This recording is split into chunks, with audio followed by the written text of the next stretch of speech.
नमस्कार, मैं हूं आशुतोष और आज है शनिवार। शनिवार को शाम 6 बजे हम चर्चा करते हैं किताबों को लेकर। आज भी एक ऐसी किताब पे चर्चा करेंगे। ये किताब वो है जो इतिहास के पन्नों से निकाली गई है और इतिहास के एक बहुत ही गौरवान्वित लेकिन कुछ हद तक थोड़ा सा विवादास्पद भी, उस पर आज हम चर्चा करेंगे। हम सबको मालूम है कि 1857 की लड़ाई भारत की आजादी की लड़ाई की एक ऐसी गौरव गाथा है और उसमें कि हम सबको उस पर गर्व होता है। हालांकि उस लड़ाई में भारत को कामयाबी नहीं मिली थी और सैकड़ों लोगों को अपनी शहादत देनी पड़ी थी और ये उस लड़ाई का असर था कि इस देश के अंदर विद्रोह या बगावत की जो चिंगारी भड़की, जिसको गांधी जी और दूसरे तमाम सेना नायकों ने, बल्कि ये कहूं कि सेनानियों ने उसको तेजी दी और उसका असर था कि 1947 में देश आजाद हुआ।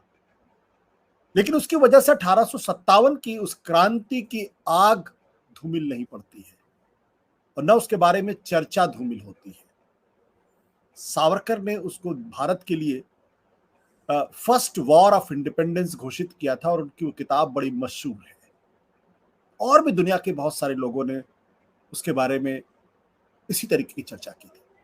तो उस 1857 की क्रांति के संदर्भ में आज हम एक किताब पे चर्चा करने जा रहे हैं। इस किताब का नाम है सिंधिया और 1857। जी हाँ, वो सिंधिया परिवार जो भारत की राजनीति में पिछले 6 दशकों से बहुत ही महत्वपूर्ण भूमिका निभाता रहा है। विजयाराजे सिंधिया से लेकर ज्योतिरादित्य सिंधिया तक। ज्योतिरादित्य सिंधिया जो पिछले कुछ दिनों से भारतीय जनता पार्टी में है, केंद्र के अंदर मंत्री भी हैं और पहले कांग्रेस पार्टी में बहुत महत्वपूर्ण पदों पर रहे और एक समय मध्य प्रदेश में मुख्यमंत्री पद के तगड़े दावेदार भी थे।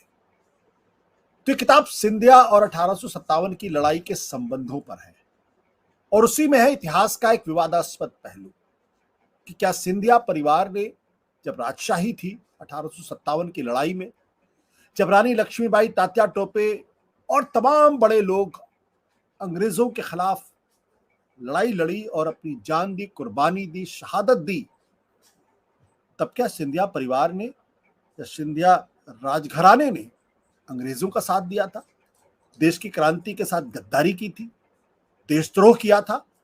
दरअसल किताब इतिहास के पन्नों से इसी चीज की पड़ताल करती है और इस किताब के लेखक है डॉक्टर राकेश पाठक। मध्य प्रदेश से है लेकिन बड़े पत्रकार है। नवभारत, नई दुनिया, नवप्रभात, प्रदेश टुडे आदि अखबारों में प्रधान संपादक रहे हैं। फिलहाल वो करमवीर न्यूज के प्रधान संपादक हैं, लेकिन इसके साथ साथ उनकी 3 किताबें भी प्रकाशित हो चुकी हैं। काली चिड़िया के देश में, जो यूरोप का यात्रा वृतांत है, बसंत के पहले दिन से पहले एक कविता संग्रह है और शोध पुस्तक है मध्य प्रदेश की स्वातंत्रोत्तर हिंदी पत्रकारिता का इतिहास। कई सम्मान से वो पुरस्कृत है। राकेश जी हमारे अजीब दोस्त भी हैं और हमारे कार्यक्रम में आप उनको देखते हुए, राकेश जी आपका बहुत बहुत स्वागत है। इस किताब के लिए आपको बहुत बहुत बधाई। अपने दर्शकों को बता दूं कि ये किताब जो है वो सेतु प्रकाशन ने पब्लिश की है और इस किताब का दाम है 300 रुपए। लेकिन अगर आप 1857 की लड़ाई के बारे में जानना चाहते हैं, अगर आप उसमें सिंधिया राजशाही, सिंधिया परिवार की भूमिका के बारे में समझना चाहते हैं, तो इस किताब को जरूर खरीद कर पढ़ें। ये किताब मैं फिर आपको दिखा देता हूं, सिंधिया और 1857।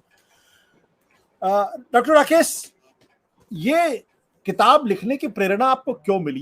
ये हमारे इस कार्यक्रम का जो पहला सवाल है, दरअसल वो हर बार यही सवाल होता है। हम अपने पाठक से पूछते हैं, हम अपने पाठक को बताने के लिए कि लेखक ने किताब क्यों लिखी, उसको जरूरत क्यों पड़ी, अर्ज आपको कहां से आई, प्रेरणा कहां से मिली और क्यों आपने किताब लिखने के बारे में सोचा, और वो भी सिंधिया और 1857 की रिश्ते के ऊपर? आशुतोष जी, बहुत बहुत शुक्रिया सत्य हिंदी के इतने महत्वपूर्ण आयोजन में मुझे विचार विमर्श के लिए बुलाने के लिए। बहुत सही सवाल आपने पूछा है कि ये किताब लिखने की मुझे क्यों सूझी। संयोग से आशुतोष जी, मैं 2 विषय में एमए हूं, मिलिट्री साइंस और इतिहास, हिस्ट्री और मिलिट्री साइंस। तो इतिहास का विद्यार्थी होने के नाते मेरी रुचि हमेशा से ही खास तौर से भारत के स्वतंत्रता संग्राम को लेकर रही है गांधी जी का मैं अनुयायी हूं, उस रास्ते पर चलने की कोशिश करता हूं। लेकिन 1857 को लेकर जब जब कोई विषय आया सामने, तो कई सारी पहेलियां सामने आती हैं। सिंधिया राजघराने की आपने बात कही कि पिछले 6 दशक से वो देश की राजनीति में महत्वपूर्ण किरदार है। मैं इसे यूं कहूंगा कि वो 18वीं शताब्दी से देश के मानचित्र का एक बहुत महत्वपूर्ण किरदार रहा है। मैंने अपनी किताब में इस बात को बार बार लिखा है कि भारत का इतिहास सिंधिया राजवंश का उल्लेख किए बिना पूरा नहीं हो सकता। न केवल 1857 की क्रांति, बल्कि उसके पहले भी पानीपत की तीसरी लड़ाई में अहमद शाह अब्दाली के खिलाफ लड़ना हो, अंग्रेजों के खिलाफ उससे पहले के उसके बाद संघर्ष रहे हों, महाजी सिंधिया जैसे महान पराक्रमी राजा का जिक्र हो, सिंधिया के बिना आजादी से पहले और आजादी के बाद की कोई राजनीतिक कथा पूरी नहीं हो सकती। तो मुझे लगा कि 1857 को लेकर कई तरह की भ्रांतियां हैं, तो क्यों ना इसकी पड़ताल की जाए कि वाकई में सिंधिया राजघराना जो था या तत्कालीन जो महाराज थे जयाजी राव सिंधिया, उनकी भूमिका क्या थी। संयोग से मेरे जो गुरु हैं इतिहास के डॉक्टर एम.डी. मिश्र, उनके साथ बातचीत में मुझे कई ऐसे सूत्र मिले और फिर मुझे कुछ दुर्लभ ग्रंथ हासिल हुए। फिर मैंने सब तरफ देश भर में घूम घूम कर कागज जुटाए, दस्तावेज जुटाए, तो मुझे लगा कि इसको एक सिलसिलेवार तरीके से रखकर नई पीढ़ी को यह बताना जरूरी है कि वाकई में जयाजी राव सिंधिया की भूमिका क्या थी।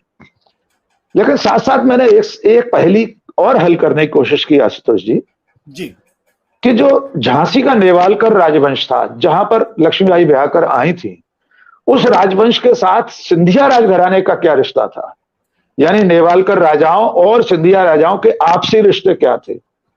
तो मैंने कोशिश की कि 1857 के आईने में दोनों राजवंशों के परस्पर रिश्ते और इन दोनों राजवंशों के अंग्रेजों के साथ रिश्ते, उस वक्त ईस्ट इंडिया कंपनी का राज था, वे कौन सी परिस्थितियां थी जिसमें डलहौजी ने झांसी राज्य हड़प लिया, वे कौन सी परिस्थितियां थी कि जयाजी राव सिंधिया या उससे पहले के सिंधिया राजा दौलत राव सिंधिया, जनकूजी राव सिंधिया और उससे पहले महाजी सिंधिया अंग्रेजों के साथ लड़ते लड़ते यहां तक पहुंचे थे।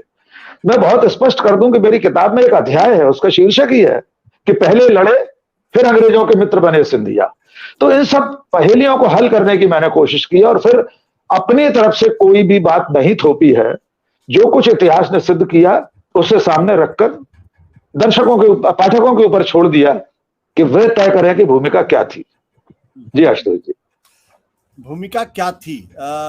तो जयाजीराव सिंधिया के बारे में बात करने के पहले चूंकि आपने महाजी सिंधिया का जिक्र किया है और ये बात बिल्कुल सच के महाजी सिंधिया भारत के इतिहास के उन बड़े रत्नों में उनका नाम आता है जो उन्होंने कम से कम दो बार जो दिल्ली के तख्त को एक तरीके से बचाने का काम किया और चाहते तो दिल्ली के बादशाह भी हो सकते थे।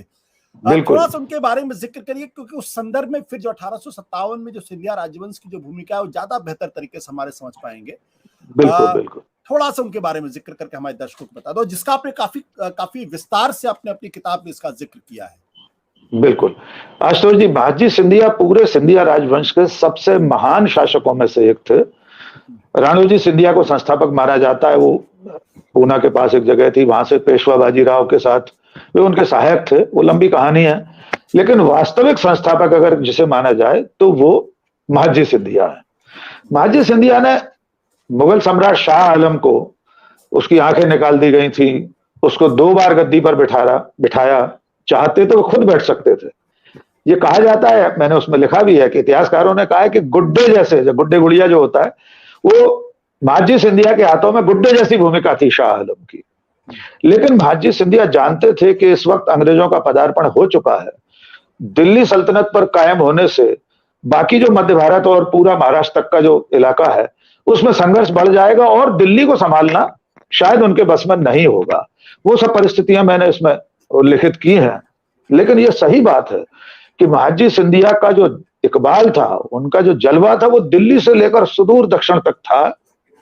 यहां तक कि जब अंग्रेजों के साथ संघर्ष शुरू हुआ तो जो मराठा महासंघ था उसमें जब अंग्रेजों के साथ संधि हुई, उसमें भी बहुत बड़ी भूमिका महाजी सिंधिया की थी। मैंने स्पष्ट कह रहा हूं, लिखा भी है कि 1857 की क्रांति से पहले सिंधिया राजाओं ने अच्छी खासी लड़ाइयां अंग्रेजों के साथ लड़ी थी। और मजेदार बात यह है कि जिन जयाजी राव सिंधिया पर गद्दारी का आरोप है, वे खुद भी 1857 से पहले 2 बार अंग्रेजों से लड़ चुके थे, लेकिन पराजित हुए। बार बार संधियां करनी पड़ी। सभी सिंधिया राजाओं को लड़ने के बाद संधियां करनी पड़ी और धीरे धीरे वे नखदंत विहीन कर दिए गए। उनकी सेना की संख्या निर्धारित कर दी गई, सिर्फ इतने तोपखाने रख सकते हो, इतने पैदल सैनिक, इतने घुड़सवार। इस तरह से जब वे पूरी तरह कमजोर हो गए, संधियों के बंधन में बंध गए, तब स्थिति ये हुई कि जब हम आप जयाजी राव सिंधिया तक पहुंचते हैं तो स्थिति ये हो जाती है कि जयाजी राव सिंधिया को राज्याधिकार प्राप्त करने के लिए जब वो बालिग हो जाते हैं तो उसके लिए लॉर्ड कैनिंग के दरबार में हाजिरी लगानी पड़ती है कलकत्ता में। तब लॉर्ड कैनिंग कलकत्ता में रहते थे, ईस्ट इंडिया कंपनी के गवर्नर जनरल थे। जयाजी राव सिंधिया ने चिट्ठी लिखी कि मैं अब बालिग हो गया हूं। आप कल्पना कीजिए, महाजी सिंधिया का वंशज राणोजी सिंधिया, दौलत राव सिंधिया जैसे राजा का वंशज जयाजी राव अपने ही राज्य, अपने ही सिंहासन, अपने ही देश में, उस वक्त तो देशी कहलाते थे एक तरह से आम बोलचाल में, उसका राज्याधिकार प्राप्त करने के लिए व्यापारियों की एक कंपनी के मुखिया से इजाजत लेने के लिए कलकत्ता जाते हैं। लंबी यात्रा करके जाते हैं, उसका मैंने दिन प्रतिदिन का वर्णन किया है। लेकिन इसमें एक बहुत महत्वपूर्ण बात यह है कि जिस वक्त जयाजी राव सिंधिया कलकत्ता दरबार में लॉर्ड कैनिंग की हाजिरी लगा रहे थे, उस वक्त क्रांति की चिंगारी फूट चुकी थी देश में। एन कलकत्ता के पास में दमदम में गोलियां चल चुकी थी। इसके बावजूद ये सब जानते हुए क्रांति की सुगबगाहट पूरे देश में खदबदा रही थी, फिर भी जयाजी राव अंग्रेज सरकार के पास अपना राज्याधिकार प्राप्त करने के लिए, सनद हासिल करने के लिए, एक्रीडिएशन हासिल करने के लिए कलकत्ता जाते हैं और फिर लौटकर वे राज्याधिकार प्राप्त करके महाराजा कहलाते हैं। और उसके बाद 1857 की बेला आ जाती है। महत्वपूर्ण बात यह है कि पूरे 1857 में, मैं यहां जो अपने दर्शकों के लिए थोड़ा सा स्पष्ट कर दूं, जो ज्यादा बड़ी घटना है वो 1858 की है, ग्वालियर की। हम सब उसको, चूंकि क्रांति को 1857 ही माना गया, आपने सावरकर का जिक्र किया है, यह सावरकर की किताब 1857 चे स्वातंत्र समर, इसका मैंने पूरा विवरण दिया है, ये कब कैसे लिखी गई। तो कुल मिलाकर जयाजी राव सिंधिया इतने नखदंत विहीन हो चुके थे कि अंग्रेजों के खिलाफ 1857 में जब लक्ष्मीबाई ग्वालियर आई, तब वे अंग्रेजों का साथ देने पर विवश थे। उस घटनाक्रम पर अभी हम आएंगे। जी आशुतोष राकेश जी, उस घटना पर आने के पहले महाजी के संदर्भ में जो आपने लिखा है, मैं वो 2-3 पैराग्राफ अपने दर्शकों को पढ़ के सुना देता हूं। पेज नंबर 49 पे है जी। सिर्फ 4 साल बाद दिल्ली दरबार में ऐसी साजिशें हुई कि रोहिल्ला योद्धा गुलाम कादिर ने दिल्ली पर हमला बोल दिया और गद्दी हथिया ली। उसने शाह आलम की आंखें निकलवा दी और दिल्ली में बेइंतहा जुल्म ढाए। महाजी एक बार फिर तख्त से बेदखल शाह आलम की मदद को दिल्ली पहुंचा। गुलाम कादिर मारा गया और महाजी ने शाह आलम को फिर गद्दी पर बिठा दिया। इस बार शाह आलम ने खुश होकर महाजी को आलीजहां बहादुर और मदारुल महम की उपाधियां प्रदान की। इसके बाद बादशाह की तरफ से सिंधिया को सत्ता के चिन्ह भी भेंट किए गए। महाजी ने अपने अलावा पेशवा माधवराव को भी वकील उल मुतलक का दर्जा दिलवाया। यह दौर महाजी सिंधिया की हैसियत की पराकाष्ठा का समय था। दिल्ली का बादशाह बिल्कुल उनके हाथ में था। आगरा, अलीगढ़ कब्जे में थे और वे हिंदुस्तान के असल मालिक हो गए। महाजी अपने पराक्रम के शिखर पर था, लेकिन इस विषम परिस्थितियों से निपटने में महाजी को कई वर्ष लगे। ये है सिंधिया राजघराने की, जिसे कहते हैं, एक शब्द है जिसको मैं दोबारा पढ़ दूं, एक सेंटेंस है कि दिल्ली का बादशाह बिल्कुल उनके हाथ में था, वे हिंदुस्तान के असल मालिक थे। ये सर आशुतोष जी ये जो शब्द हैं, ये संपूर्णानंद जी के शब्द हैं। संपूर्णानंद इतने बड़े विद्वान थे हमारे समय के। उनकी किताब है महाजी सिंधिया, माधव जी सिंधिया। असल में माधव जी और महाजी दोनों एक ही चरित्र के नाम है। वृंदावन लाल वर्मा ने उपन्यास लिखा है, उसका शीर्षक उन्होंने माधव जी सिंधिया लिखा है। लेकिन संपूर्णानंद जी की किताब में यह सब उल्लेख है और पूरा व्यक्ति चित्र है महाजी सिंधिया का। सचमुच में उस वक्त हिंदुस्तान में महाजी सिंधिया से बड़ा कोई शक्तिशाली शासक नहीं था। जी।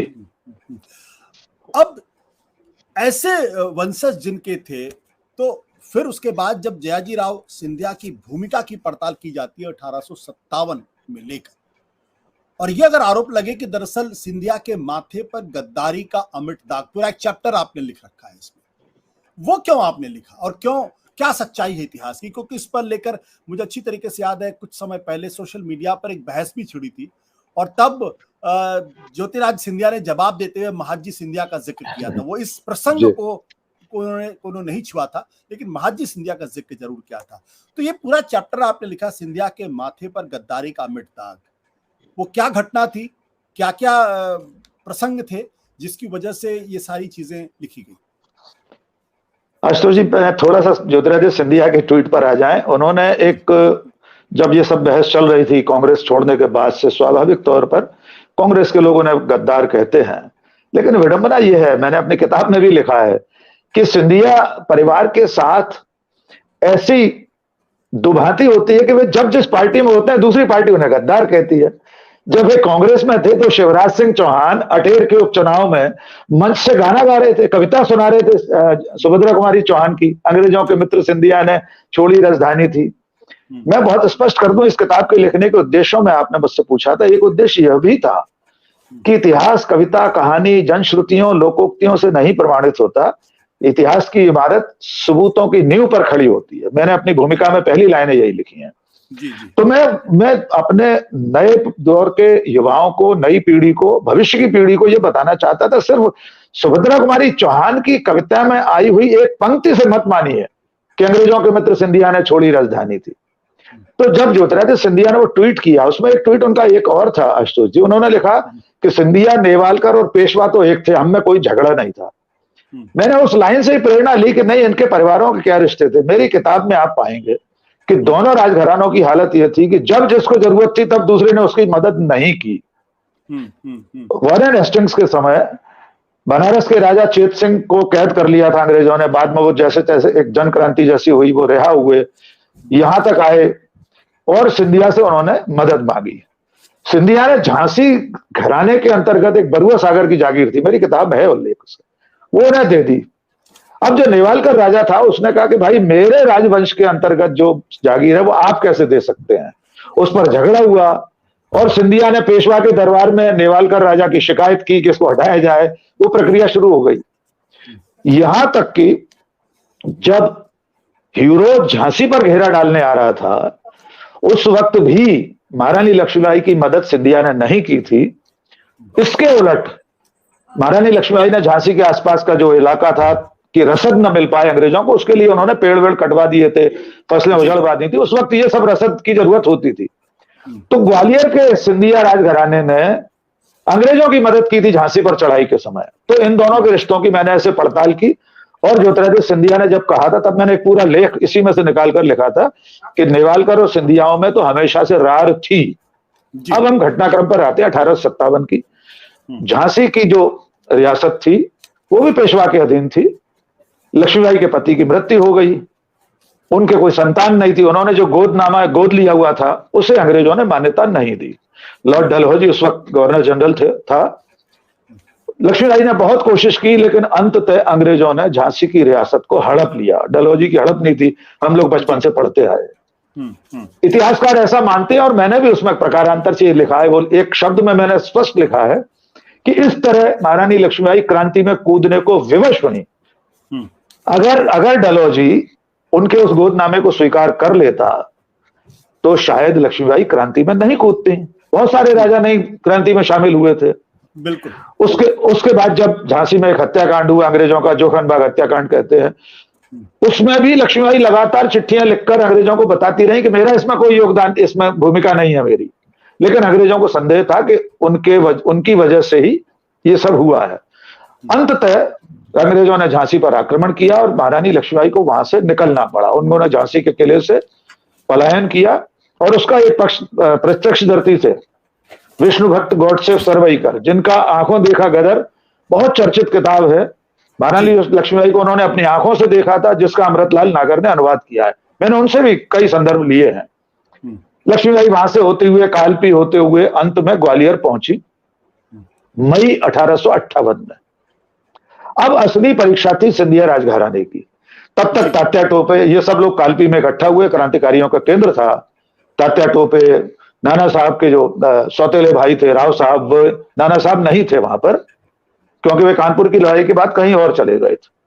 ये लोग जब ग्वालियर की सरहद पर पहुंचे तो दरअसल में क्रांतिकारी सिंधिया घराने से लड़ने नहीं आए थे। ये चाहते थे इनको ग्वालियर से रास्ता मिल जाए, बाकी सब जगह चूंकि पराजय हो चुकी थी, पूरे अवध में अंग्रेजों के हाथों हार चुके थे, नाना साहब का पलायन हो गया था वहां से, लखनऊ, कानपुर, सब जगह से हारना क्रांतिकारियों को शुरू हो चुका था, क्योंकि 1858 की बात कर रहा हूं। जी जी।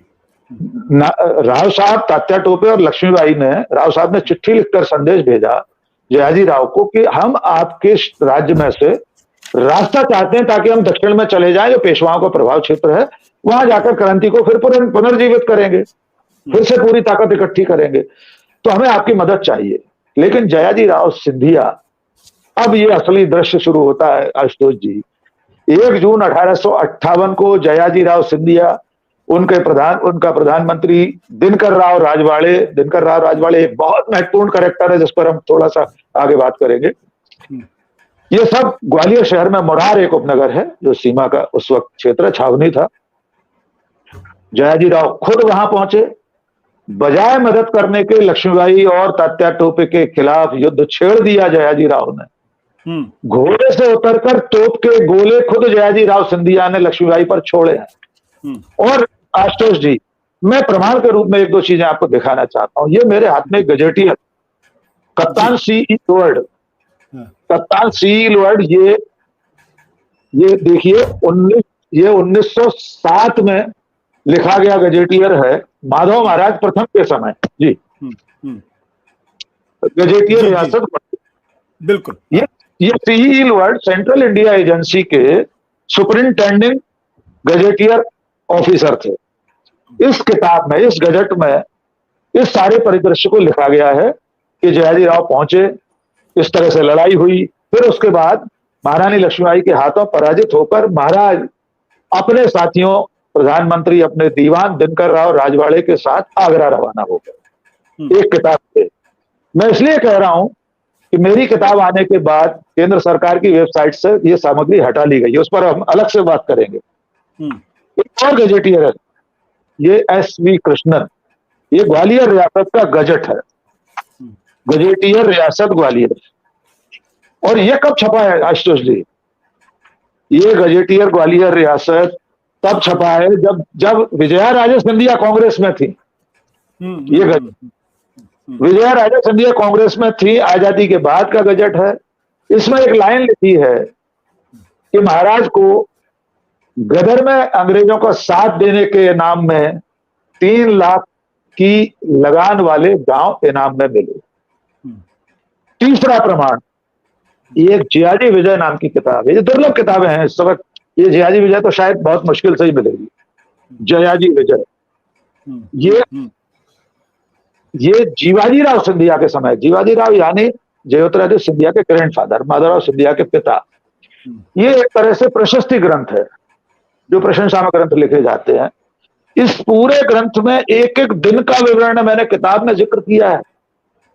महाराज जयाजी राव सिंधिया के कानपुर कलकत्ता दरबार में जाने का, क्रांति के समय ग्वालियर में कौन कौन से मोर्चे लगे थे, कौन से हल्ले में कौन सा सरदार उसका नेतृत्व कर रहा था, ये सब इसमें है। और क्रांति के समाप्त होने के बाद आगरा में लॉर्ड कैनिंग ने 2 बार दरबार बुलाया था।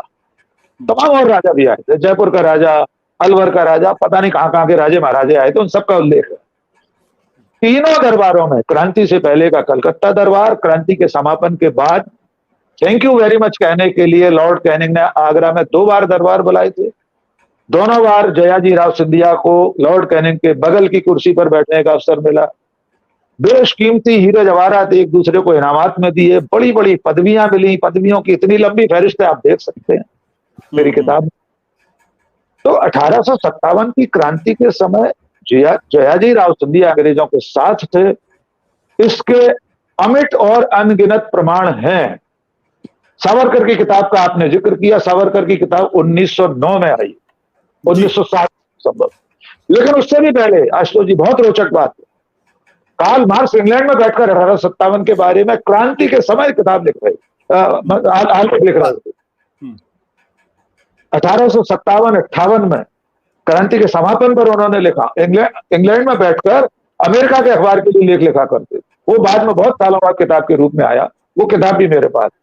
तो कुल मिलाकर जयाजी राव सिंधिया की भूमिका अंग्रेजों के पक्षधर की थी, इसके इतने प्रमाण मौजूद है। और आश्चर्यजनक बात यह है कि सिंधिया राजघराने के खुद के गजेटियर्स में लिखा हुआ है, 100 साल से लिखा हुआ है, वहां से मिटवा नहीं रहे। मेरी किताब आने के बाद मुझे नहीं मालूम किसने हटवा दिया, गवर्नमेंट ऑफ इंडिया के आजादी का अमृत महोत्सव के पोर्टल पर से, वेबसाइट पर से वो पूरी सामग्री दूसरे दिन हट गई। 29 अक्टूबर को मेरी किताब का विमोचन हुआ। मैंने विमोचन समारोह के आभार में व्यक्त करते समय ये कह दिया था कि ये किताब आते ही सरकारी माध्यमों से जानकारी हट जाएगी। इसके बावजूद अब भी सरकार की कई वेबसाइट्स पर वो मौजूद है। बिल्कुल राकेश जी, मैं वो जो वेबसाइट पर मौजूद है भारत सरकार की, वो आपकी किताब से भी पढ़ के मैं सुना देता हूँ हमारे को। ये भारत सरकार के अधिकृत वेबसाइट पर उल्लेख है कि 1857 की पहली क्रांति भारतीय स्वतंत्रता आंदोलन की एक महत्वपूर्ण घटना थी। विद्रोह मेरठ शहर उत्तर प्रदेश से मई 1857 से प्रारंभ हुआ। यह शीघ्र ही देश के अन्य भागों जैसे दिल्ली और आगरा तक फैल गया। यह विद्रोह ग्वालियर पहुंचा और ग्वालियर छावनी ने जून 1857 में विद्रोह किया। ग्वालियर के एक जागीरदार मान सिंह और ग्वालियर के दूसरे जागीरदार राघोगढ़ के राजा ने विद्रोहियों का पता न बताकर उनका साथ दिया, लेकिन महाराजा जयाजीराव सिंधिया ने क्रांतिकारियों का साथ नहीं दिया। अपने भविष्य को सुरक्षित रखने के लिए उसने ब्रिटिश फौजों से हाथ मिलाए और उन्हें इस बगावत को दबाने के लिए हर तरह से मदद की। वह संकट के समय ग्वालियर से भाग निकला, जिससे ब्रिटिश सैन्य बलों को ग्वालियर पर आक्रमण करने और उस पर कब्जा करने में सहायता मिली। यह वही आक्रमण था जिसमें झांसी की रानी युद्ध के मैदान में लड़ते हुए मारी गई, जिससे आखिरकार क्रांति का दमन हो गया। और जिस सावरकर जी का जिक्र राकेश जी ने किया है, उनके शब्दों में पढ़ के सुना देता हूं इन्हीं किताब से। विद्रोही सेना जब ग्वालियर की सीमा पर पहुंची तो राव साहब ने सिंधिया को पत्र लिखा था, लेकिन सिंधिया ने उन्हीं पर चढ़ाई कर दी थी। किंतु कृतज्ञ ग्वालियर नरेश ने पुराना नाता कब का तोड़ दिया था। सब भूलकर शिंदे अपनी सेना और तोपों के साथ ग्वालियर के पास पेशवा की सेना पर चढ़ाई करने चला। अब संसार यह देखे कि देशभक्त महाजी का कितना अंश इस फिरंगी भक्त जयाजी में उतरा है। इस प्रकार क्रांति नेता के जादुई स्पर्श से ग्वालियर नरेश का सिंहासन लड़खड़ा कर गिर पड़ा और कायर जयाजी, ये शब्द सावरकर के हैं, कायर जयाजी उसका मंत्री दिनकर राव दोनों केवल रणभूमि नहीं ग्वालियर छोड़कर भाग गए।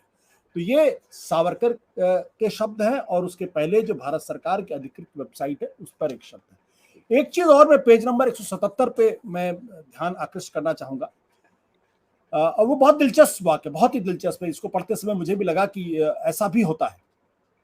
मैं थोड़ा आधे से पढ़ रहा हूं, लेकिन जब ह्यू रोज स्वयं एक बड़ी टुकड़ी के साथ कूद पड़ा तब विद्रोही पीछे हटने को मजबूर हो गए। अंग्रेजों के साथ अपने महाराज जयाजीराव सिंधिया को देखकर विद्रोही सेना के तमाम सिपाहियों ने अपने हथियार नीचे कर लिए। तात्या टोपे की समझाइश के बावजूद सिंधिया की फौज के पुराने सिपाहियों ने हथियार नहीं उठाए। इसके उलट वे महाराजा सिंधिया की जय जयकार करने लगे। मुरार के संघर्ष में विद्रोहियों की हार से विद्रोहियों के हौसले पस्त हो गए। अंग्रेजों ने मुरार छावनी पर पूरी तरह कब्जा कर लिया और अब अंतिम लक्ष्य ग्वालियर और किला ही बचा था। ये अद्भुत जानकारियां आपकी किताब में है और इस किताब को वाकई में ये जो, तो क्या ये जयाजीराव सिंधिया का जो प्रकरण है, अगर उन्होंने अंग्रेजों का साथ नहीं दिया होता तो क्या वाकई में 1857 की क्रांति पर कुछ गुणात्मक, कुछ बुनियादी फर्क पड़ता? आशुतोष जी, ये सवाल इतिहासकारों ने कई बार उठाया है। अंग्रेज इतिहासकार भी मानते हैं कि उस वक्त सबसे ज्यादा सबल कोई राजशाही थी, कोई राज्य था तो ग्वालियर राजघराना था। उसका एक कारण उसकी भौगोलिक स्थिति भी है। ग्वालियर को दक्षिण का प्रवेश द्वार माना जाता है। आप अगर इतिहास में जाएंगे तो मोहम्मद बिन कासिम के बाद जितने आक्रांता आए लगभग सब ग्वालियर आए थे, लगभग सब। महमूद गजनवी, मोहम्मद गोरी, सब ने ग्वालियर किले का घेरा डाला है। हुमायूं आया था, औरंगजेब आया, ऐसा बहुत कम हुआ है कि ग्वालियर कोई न पहुंचा हो। तो ग्वालियर अंग्रेजों के समय भी, ईस्ट इंडिया कंपनी के समय भी अपनी भू सामरिक भू भौगोलिक स्थिति के चलते, भौगोलिक स्थिति के चलते बहुत महत्वपूर्ण केंद्र था। अगर सचमुच में जयाजीराव सिंधिया ने उस वक्त लक्ष्मीबाई इत्यादि का साथ दिया होता तो हम सिर्फ एक कल्पना कर सकते हैं कि उस वक्त नाना साहब कानपुर से हार कर निकल चुके थे, शायद बिखरे हुए क्रांतिकारी आजाद थे। इसमें एक बहुत महत्वपूर्ण चरित्र जो बहुत कम चर्चा में आता है, शहजादा फिरोज शाह, वो मुगल सल्तनत के परिवार से ही था, तैमूर का ही वंशज था, तो उसका बहुत कम उल्लेख होता है। वो क्रांति के समय तो मक्का में था, वहां से लौट कर आकर क्रांति में कूद गया और आजीवन क्रांति में लगा रहा। क्रांति विफल हो गई तो वो वापस चला गया फारस, यानी किन किन देशों में घूमता रहा और वहीं एक फकीर के वेश में मर गया। मैंने अपने परसिस्ट में छोटे छोटे चरित्रों के बारे में लिखा।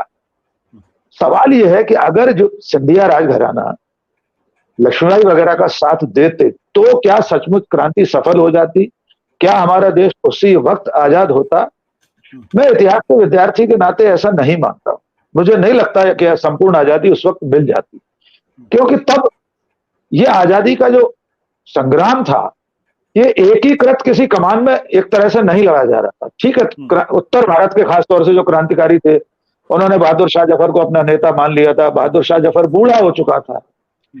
बाकी सैन्य कमान एक साथ नहीं थी, अनुशासित नहीं थे। अंग्रेज अपने तरीके से, अंग्रेज पद्धति से सेना का उन्होंने गठन कर रखा था। उनकी ताकत ये थी कि भारत के ही लोग तो उनकी सेना में थे। जब ह्यूरोज हमला करने आया ग्वालियर पर तो उसकी सेना में सारे अंग्रेज तो नहीं थे। झांसी पर कब्जा करते समय भी जब वो आया तब भी उसकी सेना में सारे अंग्रेज नहीं थे, तमाम सारे भारतीय सैनिक थे। तो चूंकि भारत पूरी तरीके से विभाजित था, रियासतों में, छोटी छोटी इकाइयों में, जागीरों में, तो मैं व्यक्तिगत रूप से ऐसा नहीं मानता हूं कि देश उस वक्त ही आजाद हो जाता। लेकिन ये बात सही है, कार्ल मार्क्स ने खुद इसकी तुलना 1857 की फ्रांस की राज्य क्रांति, 1789 की फ्रांस की राज्य क्रांति से की है। हम सब मानते हैं कि वो एक क्रांति ही थी, लेकिन वो सचमुच में संपूर्ण आजादी दिला पाती, इसमें मुझे संदेह है। क्योंकि उसका स्वरूप ऐसा नहीं था। एक तो वो समय से पहले शुरू हो गई, ये योजना बनाई गई थी, मंगल पांडे ने पहले गोली चला दी और उस तरह से कोई तैयारी नहीं थी, संचार के साधन नहीं थे, संचार के साधन अंग्रेजों के पास थे। वो सब चीजें ऐसी थी कि मुझे लगता नहीं है कि जयाजीराव सिंधिया के मात्र अगर हम ठीकरा फोड़ दें उसके सिर पर कि वो साथ दे देता तो उस क्रांति सफल हो जाती, ऐसा मैं नहीं मानता। पंजाब के तमाम राजघराने थे, वो अंग्रेजों के साथ थे। कितने सारे ऐसे राजघराने थे जो अंग्रेजों के साथ थे। तो अकेले सिंधिया दोषी नहीं है कि उनके साथ न देने से क्रांति विफल होगी। लेकिन हाँ, शायद कुछ दिन और चल जाती, एक बड़ा मोर्चा इन लोगों का पेशवा के साथ जम जाता। अगर इन्हें दक्षिण में जाने का अवसर मिल जाता तो अंग्रेज भी भटके हुए थे, अवध में अलग लड़ रहे थे, कहीं और उनकी लड़ाइयां चल रही थी। तो एक एकीकृत कमान न होना, क्रांतिकारियों का बिखरा होना एक महत्वपूर्ण कारण था क्रांति की विफलता का। तो मेरा अंतिम निष्कर्ष यह है कि आजादी उस वक्त भी नहीं मिलती। राकेश जी, आपकी इस किताब में लक्ष्मीबाई का भी एक बड़ा किरदार है और काफी आपने विस्तार से उनके बारे में और 1857 में उनकी भूमिका के बारे में काफी जिक्र किया है। एक चीज बार बार कभी कभी कही जाती है, विवाद के में लाने की कोशिश की जाती है, या वो एक विवादास्पद पल भी शायद है, कि लक्ष्मीबाई 1857 की लड़ाई में खुद नहीं उतरना चाहती थी। अगर अंग्रेजों ने उनको पेंशन दे दिया होता या उनके साथ अगर बुरा बर्ताव नहीं किया होता तो शायद वो नहीं उतरती। इसमें कितनी सच्चाई है और आपने जो इतिहास को खंगाला उसमें आपको क्या तथ्य सामने आए? देखिए, प्राथमिक तौर पर तो ये लगता है कि अगर अंग्रेजों ने उनकी रियासत को नहीं हड़पा होता डलहौजी ने, और उसके लिए उन्होंने अपील की थी इंग्लैंड तक, उनका अजीमुल्ला खां उनकी तरफ से गए थे, एक और वकील थे लैंग करके, उन सबका जिक्र किया मैंने। उन्होंने वहां जिरह की लक्ष्मीबाई के पक्ष में, लेकिन वहां महारानी के दरबार में सुनवाई नहीं हुई और अंततः उसे हड़प लिया गया। पेंशन पहले दी थी अंग्रेजों ने, पेंशन भी उनकी बंद कर दी थी और भी कई झांसी पर जुल्म ढाए थे हड़प करने के बाद। लेकिन मेरा मानना यह है आशुतोष जी कि ठीक है, उन्होंने शुरू में ये सब कोशिश की, लेकिन जब सचमुच बन आई तब तो वे क्रांति में कूद गई ना। बहुत से लोगों के जीवन में ऐसे अवसर आते हैं, तो हमें जीवन, किसी भी व्यक्ति के जीवन के पूर्वार्ध और उत्तरार्ध में से जब भी आकलन करने चलते हैं तो हमें यह देखना होगा उसकी भूमिका उत्तरार्ध में क्या थी। हम सावरकर का उल्लेख कर रहे हैं बार बार। सावरकर काला पानी से पहले क्रांतिकारी थे, लड़ रहे थे, लेकिन काला पानी के बाद उन्होंने क्या किया, अंग्रेजों के साथ खड़े थे। तो लक्ष्मीबाई की भूमिका का आकलन हमें इस आधार पर करना होगा कि जब सचमुच में चुनौती सामने आ गई, तब तो वे क्रांति की ज्वाला हाथ में पकड़कर उसकी मशाल लेकर आगे बढ़ चली। और एक महिला, एक स्त्री आज से 125-150 साल पहले अंग्रेज हुकूमत से लड़ रही थी, ये अपने आप में पर्याप्त है। ये जानते हुए भी इसका अंतिम परिणाम तो आत्मोत्सर्ग ही होना है, वीर गति को ही प्राप्त करना है, अंग्रेजों से जीतना संभव नहीं है। लक्ष्मीबाई का संवाद सावरकर ने भी लिखे हैं, उस समय की उनकी मनोदशा के बारे में लिखा है। उस वक्त जो लोग उसने जिक्र किया है, विष्णु भट्ट गौड़ से सरवईकर में आंखों देखा गदर में, यद्यपि विष्णु भट्ट 58 के समय 1858 में ग्वालियर नहीं था, उससे पहले था, और जब झांसी में अंग्रेज आए थे तब तो वो लक्ष्मीबाई के साथ ही था। बिल्कुल। कुल मिलाकर मैं ऐसा मानता हूं कि जब अवसर आया तब उन्होंने उस चुनौती को स्वीकार किया, लड़ाई लड़ी, ये जानते हुए भी कि अंग्रेजों को परास्त करना आसान नहीं है और लगभग असंभव है। 17-18 दिनों की विफलता पर भी आशुतोष जी हमें बात करना होगी, जब ग्वालियर में 17-18 दिनों की सत्ता के बाद की विफलता। 1 जून को ग्वालियर के सिंहासन पर राव साहब बैठ गया, फिर राव साहब ने राग रंग शुरू कर दिए। ग्वालियर के फूलबाग मैदान में टेंट तंबू लग गए, रोज नर्तकियों को डांस होता था, अखंड भोग शुरू कर दिया, रोज पंडित लोग खाना खाने आते थे, रोज दक्षिणा बढ़ती थी प्रतिदिन। राव साहब ने कह दिया जब तक हमारा राज्य रोज आप तो खाना खाइए, पंगत रोज बैठ रही थी। लक्ष्मीबाई ने तात्या टोपे और राव साहब से कहा कि अंग्रेज चुप नहीं बैठेंगे, अंग्रेज आते ही होंगे, हमें अपनी सेना को तैयार करना चाहिए, इसको ट्रेनिंग देना चाहिए।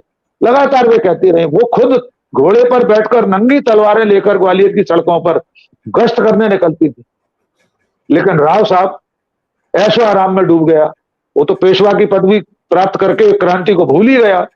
यही वजह है कि जब उसने तैयारी नहीं की और हीरोज चारों तरफ से 15-17 दिन की तैयारी करके पूरे ग्वालियर को घेर कर आ गया, कहां से उसने अंग्रेज अपने सेनानी बुलाए, उस सब का जिक्र किया है, कितने मोर्चे उसने लगाए।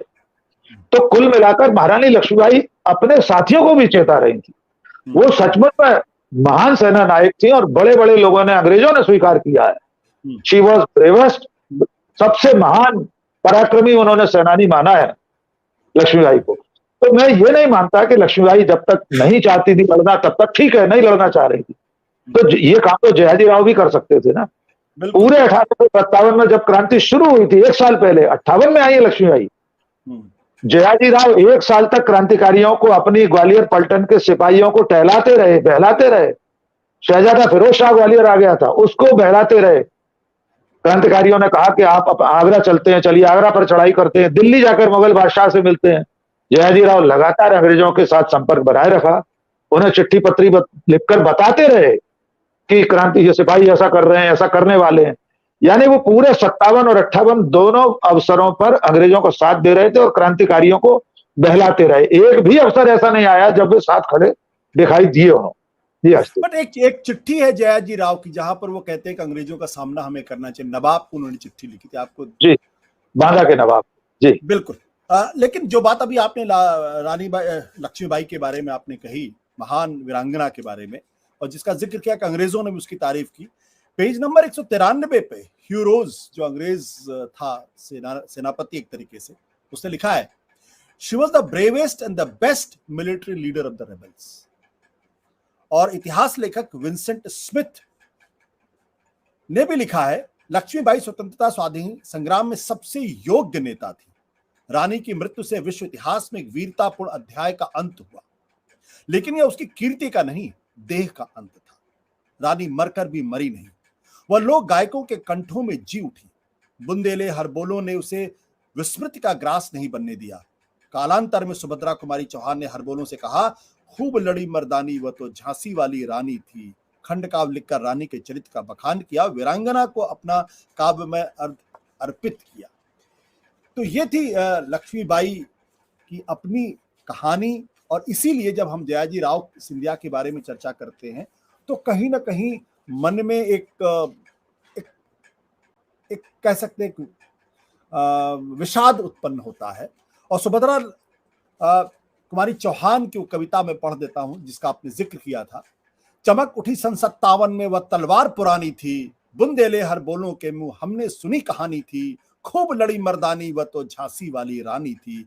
विजयी रानी आगे चल दी, किया ग्वालियर पर अधिकार, अंग्रेजों के मित्र सिंधिया ने छोड़ी राजधानी थी। राकेश जी बहुत बहुत जी आप एक दो बातें मुझे और कहना है। देखिए, जयाजीराव सिंधिया की क्रांति की भूमिका में, जब क्रांति खत्म हो गई, ड्यूरोज अपने साथ लेकर आया, जब लड़ाई हुई 17-18 जून को, एक तो लक्ष्मीबाई की वीरगति की जो तारीख है उस पर भी मैंने एक अध्याय अलग से लिखा है, उस पर मतांतर है, 17 जून को शहीद हुई कि 18 को, उसको हमारे पाठक पढ़ लेंगे। जो जयाजीराव सिंधिया का खजांची थे अमरचंद बाठिया, अंग्रेजों ने उसके बाद उन्हें फांसी दी। जयाजीराव सिंधिया अगर चाहते तो अपने खजांची की तो फांसी रोक सकते थे, क्योंकि क्रांति के समय अमरचंद बाठिया ग्वालियर में रह गए थे। उन्होंने क्रांतिकारियों को राजकोष, गंगाजली कोष कहलाता है, जिसके बारे में कहा जाता है अकूत संपत्ति है उसमें, आज भी है सिंधिया घराने का वो गंगाजली कोष, अब उसको ट्रस्ट बना दिया गया है। तो अपने ही ट्रेजरर को, अपने खजांची को फांसी पर लटकने से जयाजीराव सिंधिया ने नहीं रोका। अंग्रेज सेनापति ने उसको फांसी पर लटका दिया। ग्वालियर में आज भी उनकी छोटी समाधि बनी। ऐसी अनेक घटनाएं हैं। उसके बाद सिंधिया राजवंश के जो बाद में संतानें हुई, माधव महाराज के जो सुपुत्र हैं जीवाजीराव सिंधिया और उनकी बहन माधव महाराज, माधवराव सिंधिया प्रथम, ये इन माधवराव के ग्रैंडफादर, उन्होंने इंग्लैंड चिट्ठी लिखकर कहा कि हमारे बेटे और बेटी का नाम हम आपके नाम पर रखना चाहते हैं, महारानी और महाराज के नाम पर। तो नाम रखा गया जॉर्ज जीवाजीराव सिंधिया, और कमला राजे जो बेटी थी उनका नाम रखा गया मैरी कमला राजे। यानी अंग्रेजों के साथ उनके रिश्ते क्रांति के बाद भी आजादी तक बहुत अच्छे बने रहे। लेकिन अंतिम बात जो मैंने इस किताब में अपने अभिमत में भी लिखी है आशुतोष जी, मैं बहुत स्पष्ट कहना चाहता हूं, नंबर 1, इतिहास सबक सीखने के लिए होता है, कीचड़ उछालने के लिए नहीं। मेरी किताब का मंतव्य किसी घराने, किसी व्यक्ति पर कीचड़ उछालना नहीं है। किसी वर्तमान पीढ़ी के सदस्य पर कोई प्रश्नवाचक चिन्ह लगाने का मेरा मंतव्य नहीं है।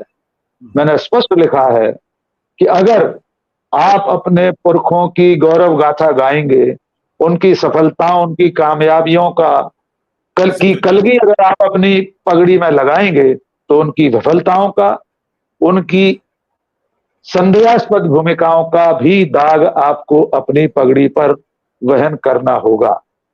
मेरा अभिमत सिर्फ इतना है कि इतिहास को इतिहास की तरह देखना चाहिए, और सरकारी माध्यमों से इतिहास के पन्ने मिटा देने से इतिहास मिटता नहीं है। 1857 पर इतना लिखा गया है दुनिया भर में इतना लिखा गया है कि एक सरकारी वेबसाइट या पोर्टल से एक पेज हटा देने से वो मिटने वाला नहीं है। स्वयं सिंधिया घराने के गजेटियर्स में, उनकी अपनी किताबों में, उनके अपने चारण ग्रंथों में स्पष्ट लिखा है कि अंग्रेजों का साथ देने के इनामात जयाजीराव को मिले थे। मैं इतिहास के साधारण विद्यार्थी के नाते सिर्फ बीच बहस में इस किताब को लेकर आया हूं। मेरी मंशा इसके सिवा और कुछ नहीं। तो राकेश जी, क्या सिंधिया परिवार के किसी सदस्य से आपकी कोई बातचीत हुई इस बारे में, किताब छपने के पहले, किताब छपने के बाद? नहीं, मुझे लगता है आशुतोष जी इसकी जरूरत नहीं थी, क्योंकि आपने देखा होगा मैंने जो समापन किया है वो आजादी के बाद एक पैरे में, एक पेज में निपटा दिया कि राजशाही से लोकशाही की राह पर। मेरी मंशा आजादी के बाद के इतिहास पर लिखने की नहीं है। जब मैं लिखूंगा तब हो सकता है किसी से बात करना पड़े। बातचीत मेरी हमेशा राजमाता जी, विजयराजे सिंधिया, माधवराव सिंधिया, ज्योतिराज सिंधिया जी, इन सबसे मेरी अच्छी बातचीत होती रही। मैं ग्वालियर का रहने वाला हूँ, 30-35 साल पत्रकारिता की है। मेरी कोई मंशा उनके राजघराने, उनकी छवि पर कोई दाग लगाने की नहीं है। और इस किताब को जो भी पढ़ेगा निष्पक्ष भाव से, मैं बहुत स्पष्ट कह रहा हूं, लोग बिना पढ़े किताब को लेकर टीका टिप्पणी कर रहे हैं। जब वे पढ़ेंगे तो खुद गौरवान्वित होंगे कि सिंधिया घराने ने अंग्रेजों से बड़ी लड़ाइयां लड़ी थी।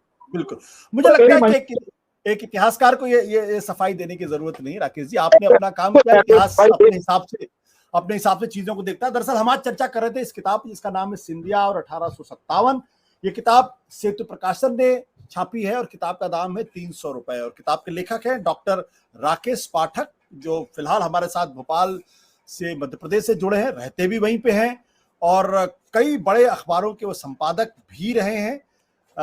जैसे कि हमने आपको जिक्र किया, नवभारत, नई दुनिया, नवप्रभात, प्रदेश टुडे आदि अखबारों में संपादक रहे। इस वक्त वो कर्मवीर न्यूज के प्रधान संपादक हैं। एक बार फिर मैं आपको बहुत बधाई दूंगा राकेश जी इस किताब को लिखने के लिए और इतिहास के इस एक पड़ाव पर लोगों का ध्यान आकर्षित करने के लिए। जैसा कि आपने बिल्कुल कहा, इतिहास हमसे और हमारे तमाम पुरखों से उम्मीद करता है कि हम उसकी ऑब्जेक्टिव तरीके से, नितांत पक्षीय होकर ना, बिल्कुल एक एक एक निष्पक्ष दृष्टि से उसका आकलन करें और उससे अगर कुछ सबक सीख सकते हो सबक सीखें। इस वजह से न तो किसी को नाराज होने की जरूरत है और ना ही किसी को बहुत गौरवान्वित होने की जरूरत है। वो सब हमारे भी पुरखे हैं, क्योंकि हम इसी देश के वासी हैं। हमें महादजी सिंधिया पर अगर गर्व है तो जयाजी राव सिंधिया पर अगर कहीं सवाल खड़े हैं तो उस पर भी हमें टिप्पणी करने का अधिकार। बहुत बहुत शुक्रिया राकेश जी इस पूरी बातचीत में शामिल होने के लिए। हम उम्मीद करते हैं कि हमारे दर्शक हिंदी में प्रकाशित इस किताब को खरीदेंगे और इतिहास के इस पड़ाव को पढ़ने और समझने की कोशिश करेंगे। Thank you so much.